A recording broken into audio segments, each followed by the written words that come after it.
Salut tout le monde, j'espère que vous allez bien. L'info vient à peine de sortir. Le 2 juillet 2022, Ronaldo aurait demandé à ses dirigeants de Manchester United de le laisser quitter le club. Son désir de jouer la Ligue des Champions pour le reste de sa carrière dépasse toute autre possibilité qui s'offre à lui. C'est le média The Times qui a sorti l'information, média plutôt connu en Angleterre. De là à dire si c'est crédible ou non, je pense que ce genre d'informations ne sortent pas sans raison, donc il y a forcément du vrai. Ils ont titré leur info en mode Ronaldo aurait dit « C'est le moment pour moi de partir ». Comme d'habitude, avant d'entrer dans les détails, je réponds à la question posée dans la précédente vidéo, à savoir de citer un joueur dont le nom commence par la lettre T et le prénom commence par la lettre F. Je pensais à Fernando Torres en posant ma question, mais on peut également citer Ferran Torres ou bien d'autres. Bravo à Samiator pour sa bonne réponse dans les commentaires. Pour la question du jour, ça va être citer un entraîneur dont le nom ou le prénom commence par la lettre S. Alors revenons à nos affaires, cette information concernant Ronaldo va certainement faire un énorme buzz. Tout le monde se pose la question autour de son avenir possible en Europa League et chaque semaine on voit qu'il y a des rumeurs à ce sujet. Et ce genre d'informations, ça va clairement attirer des offres pour Manchester United pour acheter Cristiano Ronaldo. Son lien avec la Ligue des Champions est si fort qu'un départ de Manchester United n'est pas qu'un simple rêve de fan de CR7 mais aussi une vraie possibilité. Et forcément pour qu'il parte, il faut qu'il y ait un club qui l'accueille et apparemment c'est là que ça coince. Et comme je viens de le dire à l'instant, ce genre d'informations ça sert à attirer des offres. Mais juste avant de citer ces clubs-là et d'étudier la possibilité qu'ils les rejoignent plus en détail, pour ceux qui sont sceptiques devant l'idée de croire que Ronaldo veuille vraiment partir après seulement une année passée à Manchester United, il y a bien sûr l'argument Europa League, il faut aussi rappeler que ça a même failli finir en Conference League cette histoire. Et il faut aussi rappeler qu'il a sorti une saison XXL et pour preuve il finit meilleur attaquant à son poste de Première Ligue en finissant dans l'équipe de la saison de ce championnat. Bref, tout ça pour dire que malgré une saison exceptionnelle de sa part, c'est seulement une qualif en 8ème de Ligue des Champions, seulement une 6ème place en PL et aussi des humiliations en coupe locale. Et on n'oublie pas aussi que United n'a encore rien fait d'intéressant dans ce mercato et que sans lui c'était catastrophique. Quasiment tous les matchs qu'il n'a pas joué, ça a souvent été une défaite ou un match nul. En gros, il portait ce club à tous les niveaux et je peux comprendre qu'il ait des doutes sur le fait que la renaissance de ce club se fasse rapidement. Je pense vraiment que United va renaître avec ou sans lui, mais je pense surtout que ça va prendre du temps avec ou sans lui aussi. Et au vu de son âge, il n'a pas de temps à perdre à participer à une construction dont il ne va même pas bénéficier dans l'avenir. Et c'est pour ça que je pense qu'un départ c'est la meilleure solution de son point de vue à lui. Après, est-ce que United a intérêt à le laisser partir?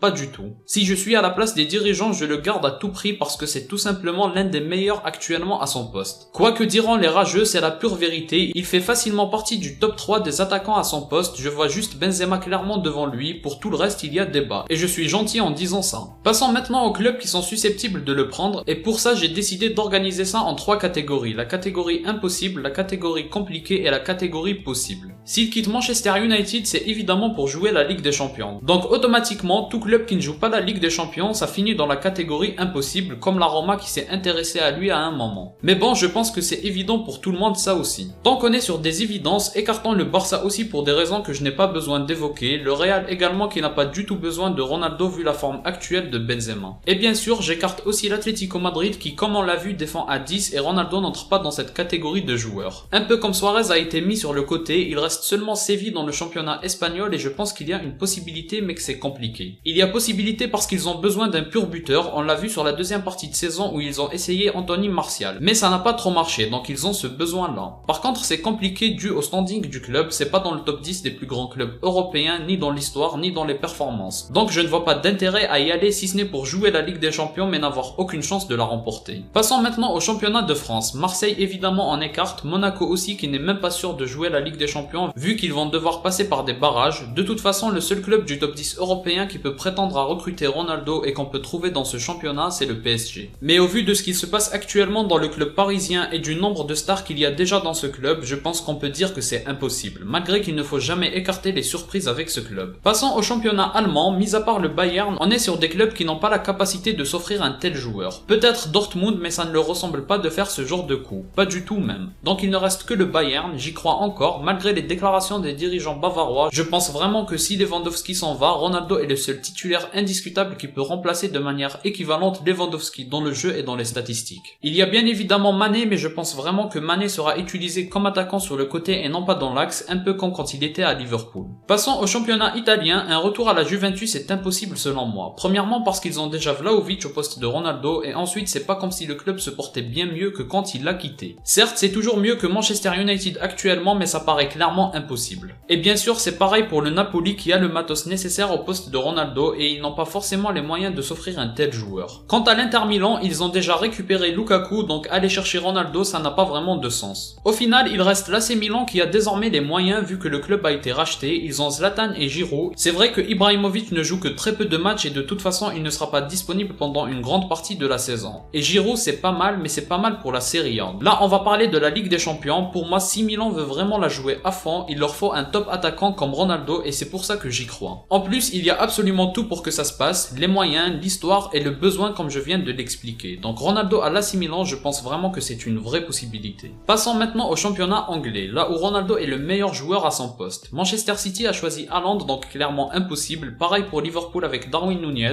De toute façon ces deux clubs sont des rivaux de Manchester United, donc il n'y avait aucune chance peu importe la situation. À Tottenham il y a déjà Harry Kane, il a certes fait une moins bonne saison que Ronaldo mais il est ancré à Tottenham donc ça paraît aussi impossible. Il reste donc seulement Chelsea qui vient de perdre Lukaku. Peu importe la philosophie de jeu de l'entraîneur, peu importe tout ce qu'on peut croire, on l'a vu avec Guardiola, le besoin d'un pur attaquant qui sait se montrer efficace, ça concerne tout le monde et Chelsea ne fait pas exception à ça. Donc je pense qu'on peut considérer Chelsea comme une vraie possibilité. Il reste encore un club qu'on peut ajouter à ces catégories, il ne faut pas l'oublier mais le Sporting Portugal représente quelque chose d'unique aux yeux de Ronaldo et il a promis qu'il se devait de leur accorder une saison avant de prendre sa retraite. Est-ce que le moment est venu? Je ne pense pas mais on vient de voir que les possibilités pour Ronaldo se font rares et donc il se peut que ce soit le bon moment finalement. Même si franchement Ronaldo montre qu'il n'est pas encore prêt à prendre sa retraite, donc c'est une vraie possibilité mais avec énormément de complications car le Sporting ne peut évidemment pas jouer la Ligue des Champions pour la gagner mais seulement pour figurer. Et je ne pense pas non plus que Ronaldo soit dans cette optique là, le souci c'est que c'est peut-être ce qui s'offrira de mieux à lui et donc il n'aura peut-être pas le choix. On voit donc qu'il y a seulement 3 très grands clubs où on peut vraiment y croire, soit le Bayern, l'AC Milan et Chelsea. Je pense que c'est l'idéal pour Ronaldo et pour ces clubs-là aussi. Ensuite, là où c'est compliqué, c'est à Séville ou le Sporting Portugal, et les clubs dans la catégorie impossible sont évidemment très nombreux. De mon point de vue, je préfère voir Ronaldo rester à Manchester United que de rejoindre le Sporting ou Séville, ou un autre club qui s'est qualifié à la Ligue des Champions mais qui ne peut pas la gagner. Je pense vraiment que participer à la reconstruction du club mancunien sous Erik ten Hag sera très passionnant, mais si l'obsession de la Ligue des Champions est aussi forte, je peux le comprendre aussi. Mais je ne comprends pas l'intérêt d'y participer avec des clubs qui ne vont clairement pas la gagner. C'est même clairement mieux à mes yeux de gagner l'Europa League et de faire un bon coup en PL plutôt que d'aller dans ces clubs-là à mon avis. Dites-moi ce que vous en pensez en commentaire. Je pense vraiment que jouer la Première Ligue à fond peut être vachement intéressant dans le cas de Ronaldo. C'est une saison où il y aura aussi la Coupe du Monde, donc certes la Ligue des Champions garde son importance mais il y aura plus important. Donc si Ronaldo peut faire son maximum à la Coupe du Monde et en Première Ligue et pourquoi pas gagner l'Europa League, ce sera déjà énorme et même le Ballon d'Or sera jouable dans ce cas-là. Bref, avant de finir cette vidéo, je pense qu'on est tous d'accord pour dire que les offres vont se multiplier pour essayer d'acheter Ronaldo. Je pense vraiment que cette information sert à ça, à attirer un maximum d'offres pour que Ronaldo puisse juger c'est quoi le meilleur pour lui. Dites-moi ce que vous en pensez en commentaire, si vous avez aimé laissez un like et abonnez-vous pour me soutenir. Moi je vous dis à la prochaine, portez-vous bien.